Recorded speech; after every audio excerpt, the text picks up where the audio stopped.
What if you could have a career where the opportunities are as vast as our nation, where it's not about mission statements, but a shared mission? At U.S. Customs and Border Protection, we go beyond to protect more than borders. From ship to shore, air to ground, cities to local communities, CBP agents and officers are keeping people safe. Join U.S. Customs and Border Protection and go beyond for something far greater than yourself. Learn more at cbp.gov/careers. Boss is here! Military parents never miss a beat, and neither does the Johns Hopkins U.S. Family Health Plan. Built for every warrior in your family. With more than 40 years of service to military families, TRICARE Prime benefits plus exclusive extras. Learn more at warriorsathome.com. Hello and welcome to 1865, the Nottingham Forest Podcast. And this is your Friday 5, but it's on Saturday, the 3rd of February. We are bringing you this a day later than usual because obviously there's a small matter of the transfer deadline, which happened late on Thursday night. So we are recording this on Friday to bring to you on Saturday. In just a few minutes, we'll be joined by George, who you know, and our guest contributor, Steve, who you don't. But before we do that, let's head over to the 1865 news desk. Hi, this is Jamie Martin with your top 5 Forest stories from the 1865 news desk. Now, the headline of this week's news, Evangelos Marinakis has hit back at the Premier League's CEO. This week, while at a conference at the City Ground, Evangelos Marinakis spoke to members of the media, with journalists from The Guardian asking for his thoughts on the remarks made by the Premier League CEO, Richard Masters, just last month.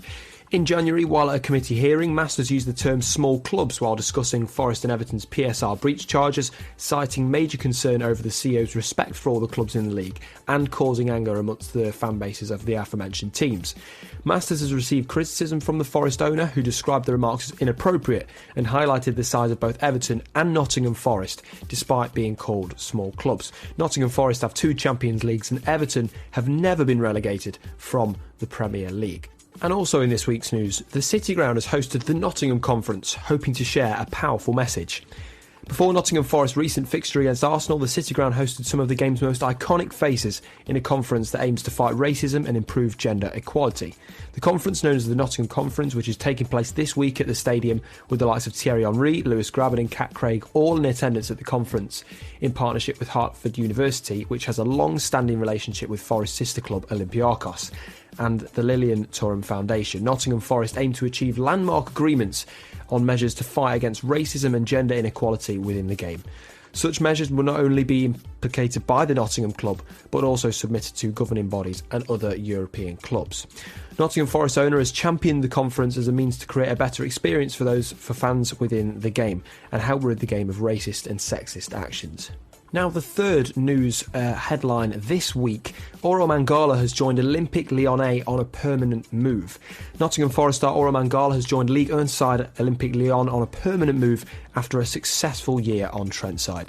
Signing for a fee of around £11 million from Stuttgart in summer 2023, Orel Mangala has cemented himself as one of the best pieces of recruitment in the Marinakis era of ownership at Nottingham Forest, gradually beating off injury woes and showcasing his superb talent in midfield. Now, with the stock high, Forest have opted to sell the Belgian midfielder on a deal originally as a loan with a guaranteed purchase at the end of the deal. The deal, which is expected to be worth around or up to £30 million, will start as a loan and eventually become a permanent signing in the summer. However, there's various different reports on the fee, but the fee is likely around the £25 to £30 million mark. Orel Mangala will sign on a contract until 2028. Also in this week's news, a new Forest fan park has opened in Nottingham. A brand new fan park has opened in Nottingham for Nottingham Forest fans, with the new destination hoping to further improve matchday experience for the Reds. Situated near London Road, Nottingham, just a few minutes walk from the City Ground fan park, the new event will provide even more matchday experience for fans of the famous club, with everything from food to its very own football talk show called Bad Tactics. Open 4 hours before every Forest and England game, the new fan park will also be showing every 5:30pm game live on the big screen at the event. After a 3-year process, the new fan park is now open to Forest and England fans before games, and more details about the event can be found via the website www.fanpark.co.uk. And now the final piece for this weekend, injury news. Some big returns for Nottingham Forest this week after some hard-hitting injury issues after the festive fixtures. Taiwo Awoniyi returned after a stint off the pitch due to groin surgery. He replaced Chris Wood late into the Arsenal game, scoring on his return to make it 2-1 to Nottingham Forest, almost getting the team back into the game. But unfortunately, Arsenal would go on to win 2-1. Anthony Elanga is also back after a thigh problem, and Morgan Gibbs-White returned last week. Long-term issues with Felipe seemingly relaxed at the moment, with the player now back training with the first team, and he's now also available to play as well. Moussa Niakhaté and Cheikhou Kouyaté are also returning from the African Cup of Nations after Senegal lost to Ivory Coast last weekend. So Ivory Coast now advancing, which means Sangare, Serge Aurier and Willy Boly are still at the tournament, but Moussa Niakhaté and Cheikhou Kouyaté are both back, and Ola Aina is also still at the AFCON tournament with Nigeria. So positive updates across the board for Nottingham Forest relating to injuries and other criteria. So that's the latest from the 1865 news desk. I'm Jamie Martin. Be sure to catch up with me on social media via @I'mJamieMartin on Twitter. Updates on Nottingham Forest related news throughout the week. And also to tell you more about the transfers is the 1865 News podcast crew. Thank you very much, Jamie. Now, the more eagle-eared of you will have noticed that Jamie had recorded that before the transfer deadline shut on Thursday night. So with that in mind, George, you've kindly agreed to put together a little roundup of the transfer activity. So go ahead and then we'll have a chat about it. Yeah, thanks, Rich. And for once at Nottingham Forest, it was a pretty quiet deadline day. It's been a while since we've said that. And despite it was the fact it was new manager Nuno's first window, there was more outgoings than incomings. We'll start on the 31st of January when Forest secured their first senior signing with the loan acquisition of American international Giovanni Reina. The 21-year-old signs on loan from Borussia Dortmund until the end of the season with no buy option included in the deal. And the man with 7 international goals will wear the number 20 shirt, following on from Brennan Johnson. Forest then made the first Premier League signing of transfer deadline day as they completed the signing of Rodrigo Ribeiro from Sporting Lisbon. The 18-year-old striker joins the Reds on loan until the end of the season, with Forest having a 10 million buy option at the end of the campaign. With bags of goals at youth level for both Sporting and Portugal, the striker comes with potentially featuring in the youth setup as Taiwo regains fitness. Chris Wood continues to be in good form, and with Divock Origi remaining at the club when it looked like he might be recalled. But the Portuguese may get his chance in the first team, as he's been handed the number 37 shirt. It then emerged that Forest were in talks with Galatasaray over the potential sale of fullback Serge Aurier, with the Ivory Coast captain reportedly keen on the move. The transfer was on the brink of falling through as the day went on, but now we speak on Friday and it has gone through as the Turkish window is open until February the 9th. It then emerged that Forest had found the goalkeeper that they would target, but seemingly their last choice, as news circulated that they've been unsuccessful in inquiries for Aaron Ramsdale, Cohen Casteels, David De Gea, Rui Silva and Camion Kelleher, whilst also being priced out of a move for Crystal Palace's Sam Johnston. Their final option was Strasbourg number 1, Matt Sells, who would be available for around 5 million. It was pictured boarding a flight to the UK at around 3 o'clock. While this was happening, Alex Myton completed a loan move to Port Vale in League One, the 21-year-old signing after returning from a previous loan spell in January from Belgium. Then, as Jamie mentioned, came the sad news that we were all fearing, as less than 24 hours from playing 70 minutes for Forest against Arsenal, Orel Mangala was announced as a new Lyon player. The initial loan deal with a buy option worth north of £30 million, with Forest receiving a substantial loan fee. Late on in the day, a surprise approach for Ajax striker Chuba Akpom was touted, with the player reportedly keen. Last season's championship top scorer, Akpom would have came in on loan with a £13.5 million buy obligation should Forest stay in the Premier League. Ajax and Forest spoke about this, but despite hints of a move coming together, nothing would materialise. The Matt Sells move did go through, though, for up to a fee of £5 million. Strasbourg fans have been very vocal in their displeasure of losing their 31-year-old Belgian international, who does have the worst save percentage in Liga for this season. The move now means Forest have spent over £15 million on 3 goalkeepers this season. Here's hoping this move turns out better than the other 2. Deadline day ended in departures for Brandon Aguilera, who was loaned out to Bristol Rovers, and Ethan Horvath, who was sold to Cardiff City. And while a move for Sheffield United may have fallen through, Turkish side Trabzonspor have came forward for the transfer of Joe Worrell today. That means Forest have ended the window with a net profit, and if Worrell's move goes through, they'll have shipped out 11 players whilst bringing in 3. Thank you very much, George. And that's a quiet deadline day. So we go over and we welcome Steve Burns to the podcast. Now, Steve, you've been a Forest fan for many years. You're a season ticket holder. You go down with your family. In terms of, the big talking point for when it comes to the deadline was really in goal, wasn't it? And would you agree that the majority of Reds fans will be happy to see another goalkeeper come in, but they may be a bit nervous about the pedigree of said custodian? Yeah, I think it's a position that we really struggled with over the last few months. We've had the USA number one keeper, the USA number two keeper, the Welsh number one keeper, the Greek number one keeper, and still not had anybody that we're really confident with in goal. And I think the final straw was the mistake with Matt Turner being beaten at the near post in the game against Arsenal. A shot he really should have stopped. His distribution in games as well has led a lot to be desired. So, seeing somebody else come in, I think is essential. Now, reports that I've heard in the press have suggested that this was actually a goalkeeper that Nuno was particularly keen on himself. And with Nuno's background being in goalkeeping, it kind of makes you feel he knows what he's talking about. Yeah.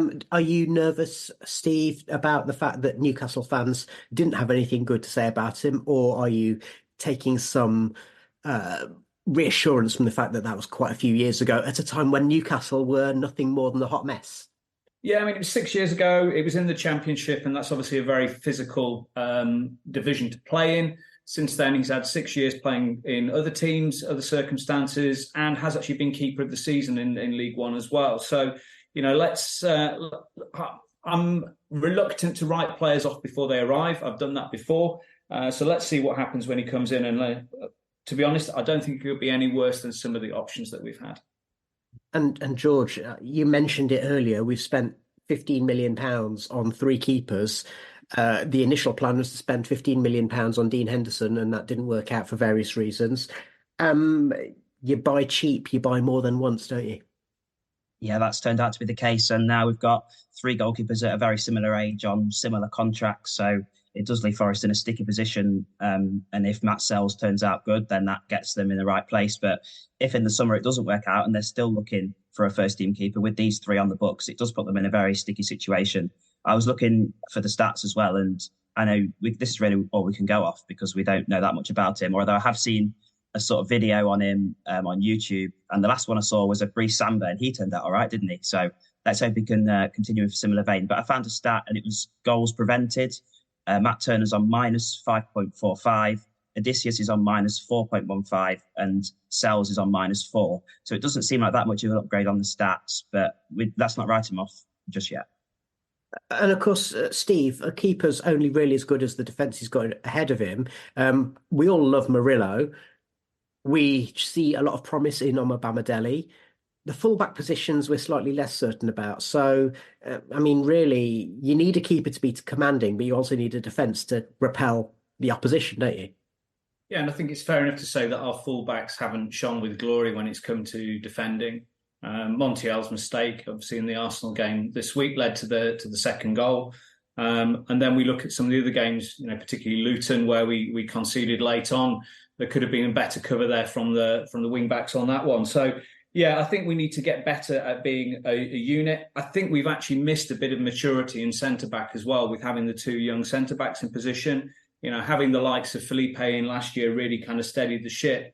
And I think just getting a bit more experience, hopefully with Niakate coming back from AFCON, will really help us in that position. Yeah, and coming back to you, George, Montiel is such an enigma, isn't he? He's either brilliant or terrible, and he often does it, each of those, several times in one match. Yeah, and I personally think he's got off quite lightly from the Arsenal game because Turner was probably rightly so getting a lot of the hate, but I think Montiel was equally at fault, and you could say had a part to play in both goals because the first goal that we conceded, it's very similar to the one that we conceded away at Blackpool in the Cup, where it gets thrown down his side, and yes, nobody's switched on, but Montiel just lets the guy amble past him inside, and then obviously Jesus with the finish. And then for the second goal, the ball comes to him and he hoofs it first time, and then it comes straight back to him. So you'd think he'd maybe learn, oh, that didn't quite work. But then obviously it's not in the air, it's on the ground. But he does the same thing again, and it's just defensive naivety. Going forward, he does offer a threat. He's offered a couple of nice assists for Dominguez. a sort of assist for a 1 year. I mean, he did all the work for that goal against Arsenal, but I suppose Montiel was in the position. But when he keeps making defensive mistakes like he did twice against Blackpool and then twice in this game, and I was shocked that he was still on the pitch by the end, and Williams did more defensive work from the wing than Montiel did at fullback in that game. So, I mean, obviously we've lost Serge now, but hopefully Ola Aina comes back and Williams playing fullback. I think Montiel, my patience is slowly starting to waver with him as well. Okay.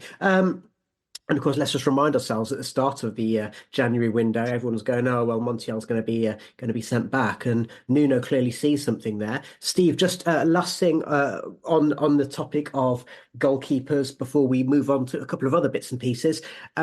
My theory is that Nuno's obviously, as an ex-goalkeeper, as you mentioned earlier, he's seen Turner and he's seen Odysseus. And he sees something in Turner which he could be a Premier League keeper. But when a keeper's confidence is shot and the players and the fans have no confidence in him, it's a difficult one to come back from, isn't it? So we need to take him out the firing line. And if Nuno doesn't have faith in either Hennessy or Odysseus, then a new keeper was the only option, wasn't it?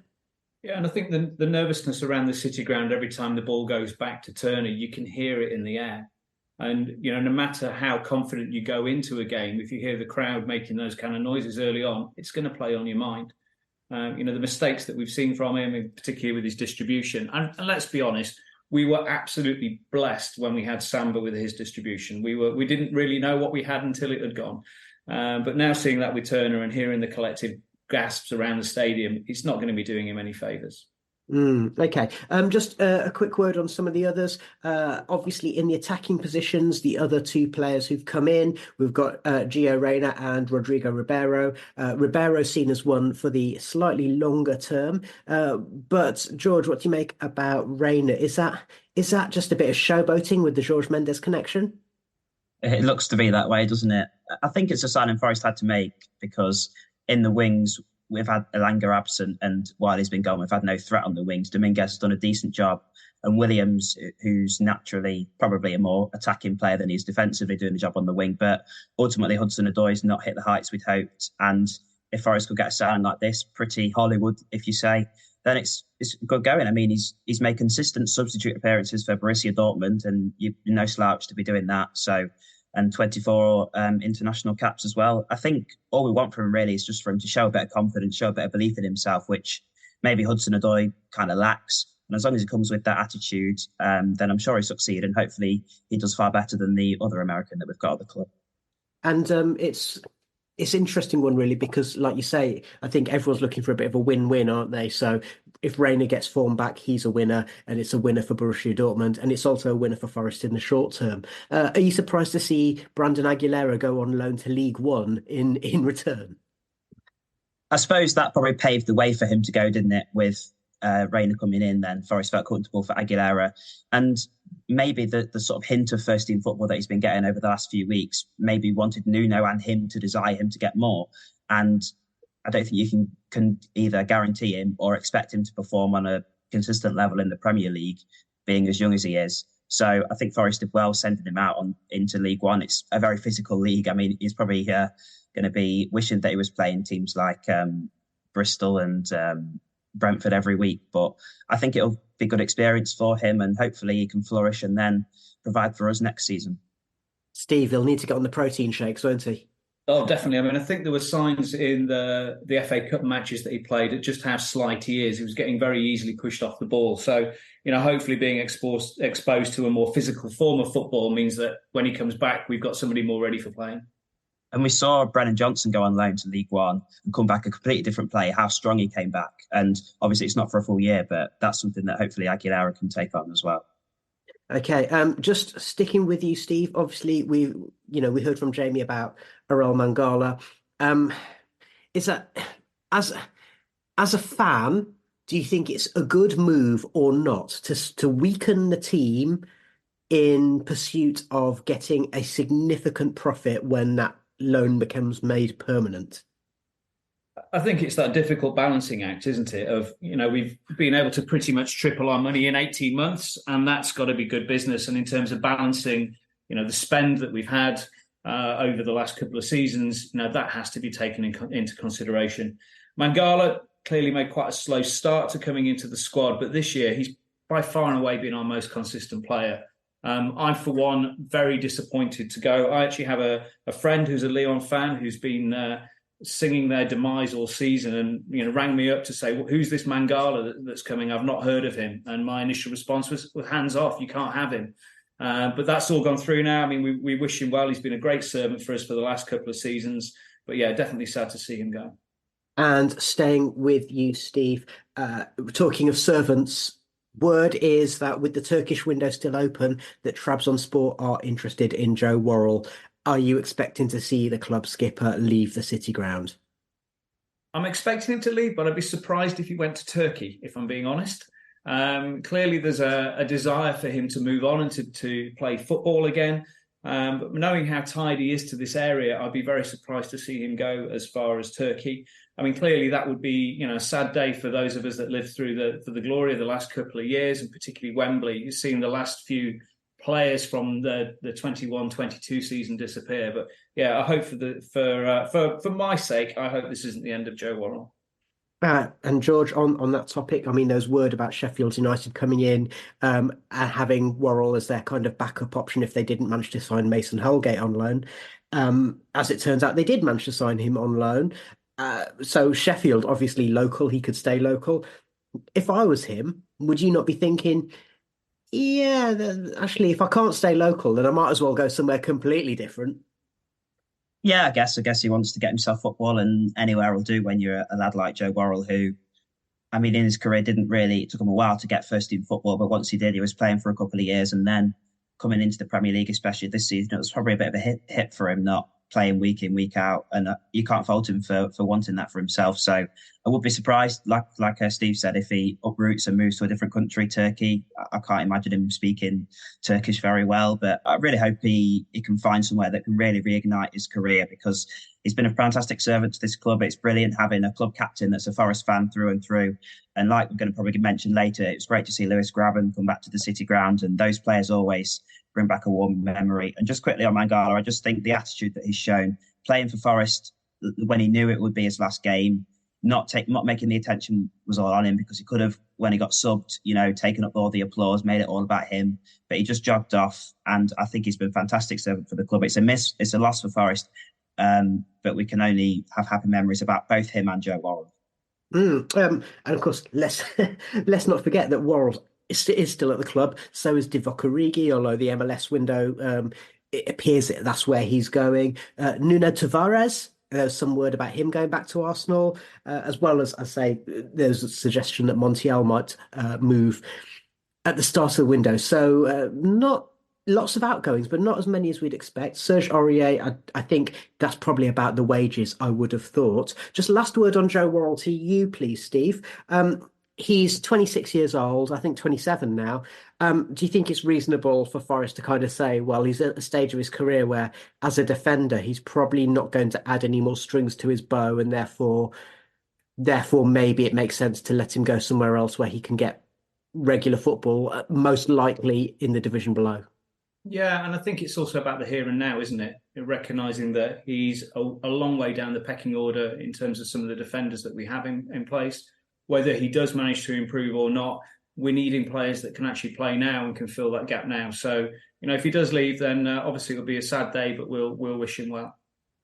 Okay, thank you very much. So I'm sure we'll end up talking about some of those players again in the future. But as George mentioned, Lewis Graben was back at the ground the other day. And this was the Nottingham Conference, which is spearheaded by Evangelos Marinakis through his connections with Harvard University and the Lilian Thuram Foundation. He's hosted similar events at Olympiakos. So, George, just a few thoughts, really, from your point of view as a young fan. Are you delighted to see Forest getting behind the causes of race and gender equality? And is that a good use of, I suppose, Forest's position in the community? Yeah, I think it's really pleasing, as a mixed race fan myself, it's really pleasing to see Forest addressing these issues that ultimately have faded and upped and downed in the last few years, but are always really going to be around society and in football. So to see the club that you support throwing its arms around the city and embracing these issues and trying to combat them, attracting people like Thierry Henry to Nottingham, which you'd never have thought when we were sitting bottom of the Championship a couple of years ago. And it's really lovely to see, an owner who does things like that. Under Fawaz, we dreamed of an owner that cared about the club, cared about the city.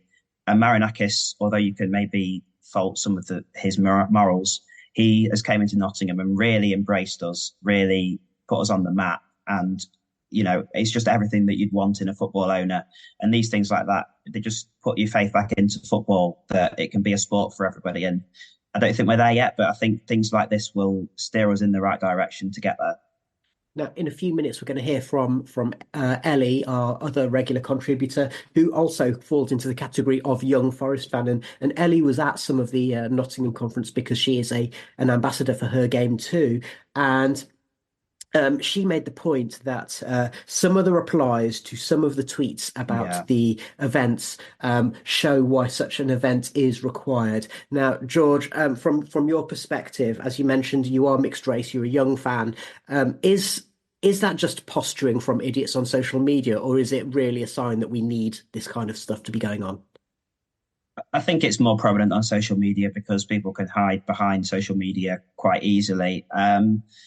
As a mixed race fan, I haven't experienced that much sort of racism in the stands myself. I think at the minute, sexism is probably the biggest issue in football at the minute, although there is incidents of many other things. So, yeah, I think that these issues are always going to be around, but I think social media has emphasised it and has maybe turned the issue further away from the stands and onto social media. And both ways have got to be combated. It's hard to combat social media perhaps more than it is in the grounds. So I think that's why these people probably can still hurl the abuse that they want to, but behind the comfort of a screen. So that's maybe why we're moving towards this more digital abuse and why our resources have got to change. Just from my point of view, this is not a conversation about me, but there's times when I'm glad that we're not in the same division as Leicester, because when Forest play Leicester, it's horrifically predictable. But anyway, let's move on from that. There's whole other conversation we can have there. Just lastly, before we shift forwards, Steve, Marinakis used the conference to have a little dig at Premier League Chief Executive Richard Masters. Now, apart from the fact that obviously this is actually quite funny, what do you make of that? I think Marinakis' comment about it being inappropriate, I think is quite right, actually. Particularly when you see a lot of comments in social media about the way that both Everton and Forest are probably being treated unfairly, compared with what's happening with Manchester City, with the 100 and so charges that they've got against them, which never seem to be being resolved. And the way that the PSR rules seem to be arranged favours the larger clubs with the larger grounds, the larger revenue to start off with.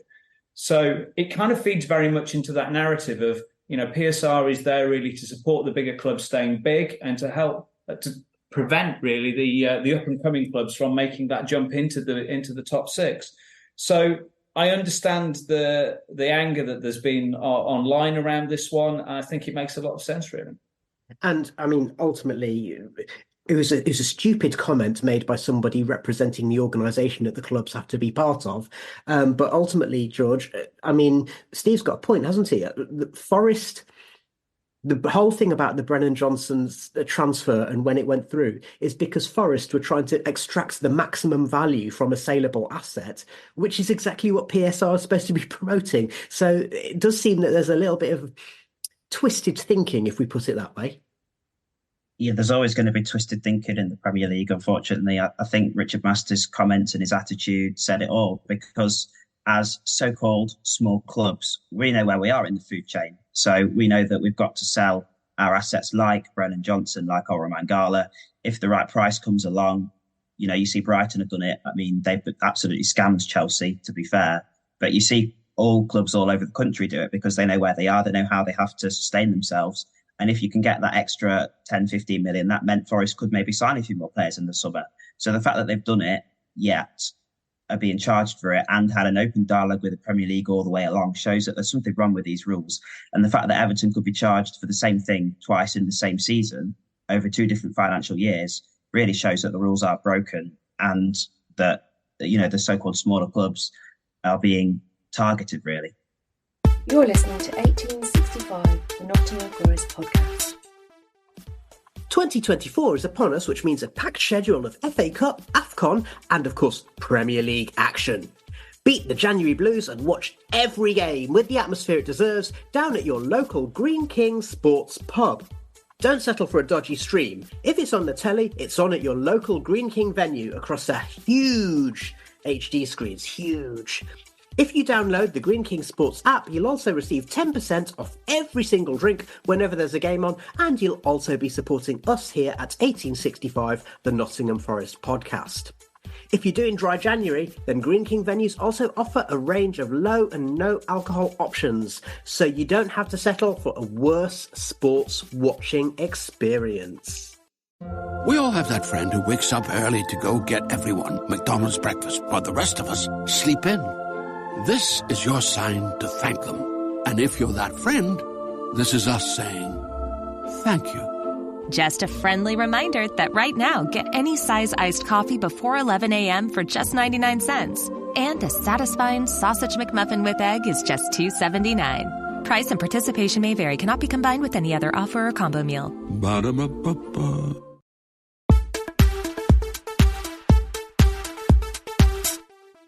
Welcome back to 1865, and this is the Friday 5 on, yes, Saturday the 3rd of February. We heard from Jamie earlier with the latest news stories, and one of those was about the Forest Fan Park, which has started off this week, and our very own Ellie had a chat with Sach from the Fan Park. Let's hear what they talked about. Hello, and with me today, I've got Sach. He is the founder of Fan Park UK. And if you don't know about Fan Park, it is a new forest fan park located at Binks Yard. And they launched on the 30th, so at the Arsenal game. Hello, Sach. Hey, Ali. Thanks for having me. Of course, thank you for being here. We're very excited to talk to you about everything you do. So firstly, we wanted to ask, what is Fan Park like? How is it different to other fan zones, and what is it you're trying to create? We're trying to create like an immersive fan experience. The other fan zones around Nottingham were really good, but we just felt that we could sort of elevate certain areas, I guess. So we've got a whole area with lots of street food that's just rotating every game. We've got the biggest screen in the Midlands, and the screen's like absolutely insane. We've got special guests on every week. We've got a debate section called Bad Tactics, which Ellie, you were of course on last week. Well, no, it wasn't even last week, was it? It was a couple of days ago. But We've got that section, and then we've got a lot of interaction with the fans that are coming to the ground as well. So we've got a section called Fan Cam, which Max Hayes is fronting up, and we're just being quite inclusive. So we're looking for feedback from fans, and hopefully a lot of just positive feedback, because all we're trying to do is strive to offer fans something that is a little bit special, I guess. So we're putting a lot of effort and emphasis on the production level. So we've got loads of cool games throughout the game, and then from March we've got Asahi UK sponsoring us. They're sponsoring Man City and Brentford Fan Park, so you can sort of imagine the production that's going into that. And then we're hopefully going into the Euros really positively. We open every day during the Euros as well, so yeah, it's exciting times. Oh, well, I can say, having been to the event, it was genuinely amazing. I had a brilliant time. You said it was the best day of your life, didn't you, Ellie? Oh yeah, I had the time of my life. I mean, I did shoot myself in the foot saying Ryan Yates is, they're not ready for him and he didn't start. But we don't talk about that. That's why it's called Bad Tactics. Yeah. And just so for everyone listening, what games is Fan Park opening? How do they get tickets? How does it all work? And can we reserve tables? Yeah, of course you can. So we're open for every Forest home match for pre-match entertainment. We're open after every game for post-match entertainment and for every single televised match.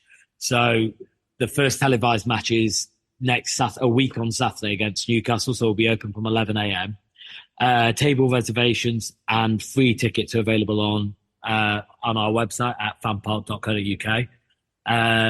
We're asking fans to get their tickets beforehand, even though they're free tickets, just so that we avoid queues. So one of the things that we've realised is a lot of fan zones at the moment, they just people in queues for longer than they're in the actual fan zone. So in order for us to navigate that, we've offered a free ticket.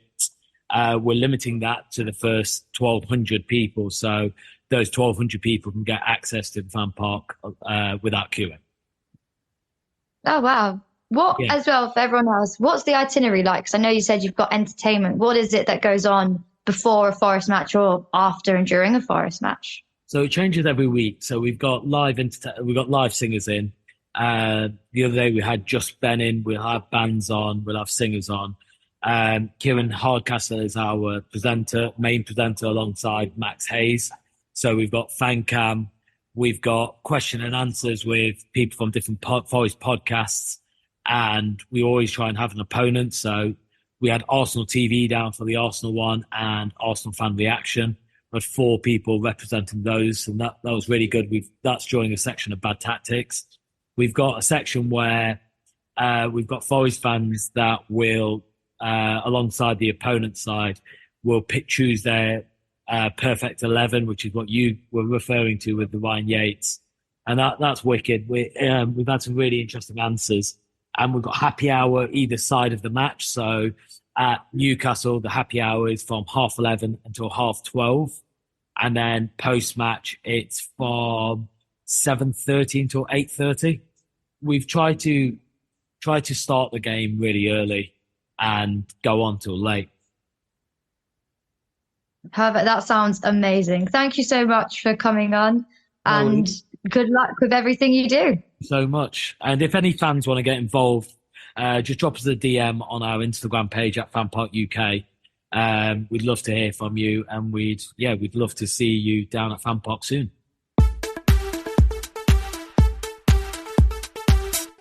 Thank you very much to Sach, and indeed to our very own Ellie, who, as you heard there, she made her Fan Park debut on the Bad Tactics discussion. That girl does make herself known. She was in the same room as Thierry Henry just the other night.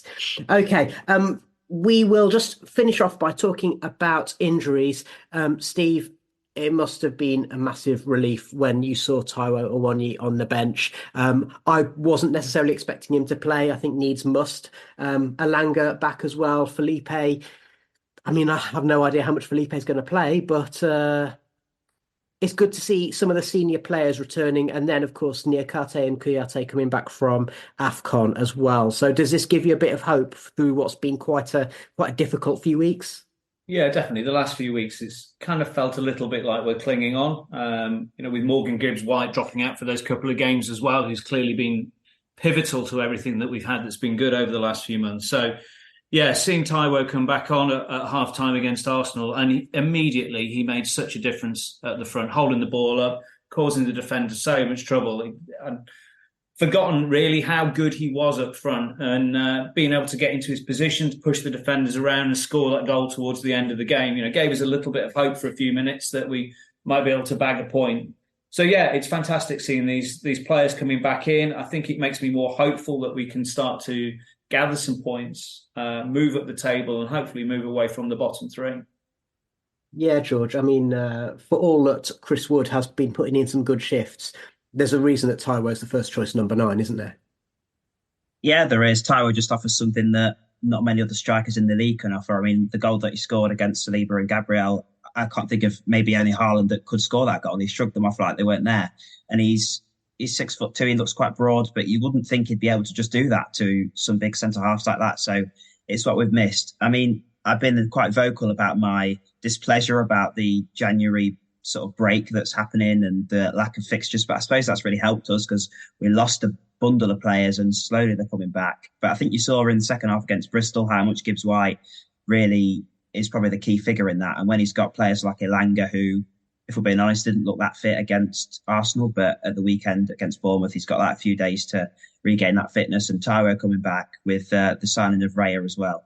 I really think that the attacking options are coming through for Forest, and with Niakate coming back, I think we've missed him because Murillo and Omobamidele have done well, but I think they miss height. I mean, you look at the Brentford game, we could have just done with someone that in there. I mean, I advocated for Orel Mangala to play that game because I thought we just needed someone to head those balls away that kept coming into the box. So they're all welcome additions back. Hopefully Niakate will be in the right frame of mind, obviously, after missing the penalty for Senegal that sent them seen out. But I think he's a strong-minded guy, and I'm sure he'll be in the right frame of mind. And let's hope that this Bournemouth game, as the games start coming thick and fast, the squad's coming together, it's really a time for momentum to start gathering, really. Steve? Yeah, and I think also with going back to Taiwo, I think it gives us another style of attacking as well. We were most successful with him early on in the season when we were playing with fast wingers, through balls for him to run onto. Wood's just not the kind of player that can do that. Wood has been great as a target man, popping up in the 6-yard box. Apart from his prime R9-like appearance against Newcastle, which I think shocked everybody. It's great that we've actually got two different ways, really, of attacking now. Yeah, well, definitely shocked the Newcastle fans, as a few of them have tweeted to tell me. Just a couple of things as well, staying with you there, Steve. So, you mentioned that about that attacking prowess, and with Elanga, Taiwo and Gibbs-White out, we really lacked pace going forward as well, didn't we? Yeah, it was having to be a very patient build-up, which is not something that's led to much joy for us. I think defending teams have just learned to be able to sit back against us when they've needed to, soak up the pressure, and we found it very difficult to break those scenarios down. As we all know, our set pieces aren't particularly good. I mean, we've obviously got the new set piece coach in now that's coming and working, with the team both from an attacking and defending perspective. But yet we're still to see the fruits of that work coming out in our attacking. And just to go back to something that George said as well, I think having Niakate back, I mean, I've gone on record before as saying I think he's a quality defender, but crucially, I think we get the best out of Murillo when he's got an experienced and calm head next to him, and that's something that Niakate offers that maybe none of the other senior centre halves do. In fact, sometimes he's a bit too calm. Yeah, absolutely. I mean, I think we know that Niakate is occasionally prone to a mistake, that sending off that you had earlier on in the season just through being a little bit clumsy. But yeah, he certainly brings a steady hand to the back four. Plus, as well, there's the threat associated with his long throw. I think we've really missed that as an offensive weapon in our arsenal. And George, that's where you were going, wasn't it? Yeah, I was just going to mention that because can you imagine those last 10 minutes against Arsenal? It's 2-1. We're back in the game. We've got confidence. And we've got the option of Musa with a long throw in. That's just what we've missed. And I mean, I think someone tried it at one point, but it didn't really go very far. So that's something that will really be welcoming back. And I'm glad as well, George, you mentioned Scott McKenna, because somehow between you, me, Steve and Jamie, we managed to forget to mention that Scott McKenna has left the club. He's on loan at FC Copenhagen for the rest of the season, which takes him through to the end of his Forest contract. So we wish him well. I've been asked to contribute a little bit to a Danish radio station talking about Scott McKenna, and I will be saying fond things about him because he was a key member of that promotion squad, but also I think he is a good old-fashioned centre half, but also with the ability to do something a little bit more than that, and he seems a good solid character, so we wish him well. Okay, that just brings us to the end of today's podcast. Just a quick note, we wish obviously Serge Aurier has moved on, so he's going to Galatasaray. But we've still got Ola Aina and Ibrahim Sangare and Willy Bolly to return from AFCON. It looks as though they may well be gone for a little longer. So obviously we hope to get them back. I think we could do with those bodies back in the squad alongside what we've already said. But that brings us to the end of this Friday 5 on a Saturday. I want to say thank you very much to George, to Jamie for the news roundup, and to Ellie for her conversation with Sach from Fan Park. And thank you very much to our special guest contributor, Steve Burns. So thanks for joining us, Steve, and we hope you'll be back soon. And of course, massively thank you to you for listening. If you like what we do, then you know how to show your appreciation. Please share our content, follow us on social media. All the links are at 1865.football. And if you are using a fruit-based device, then please leave us a nice review and comment, because that is how other people will find our content. We'll be back with a report after the Bournemouth match, and we hope that you can join us for that. Cheers then, and bye-bye.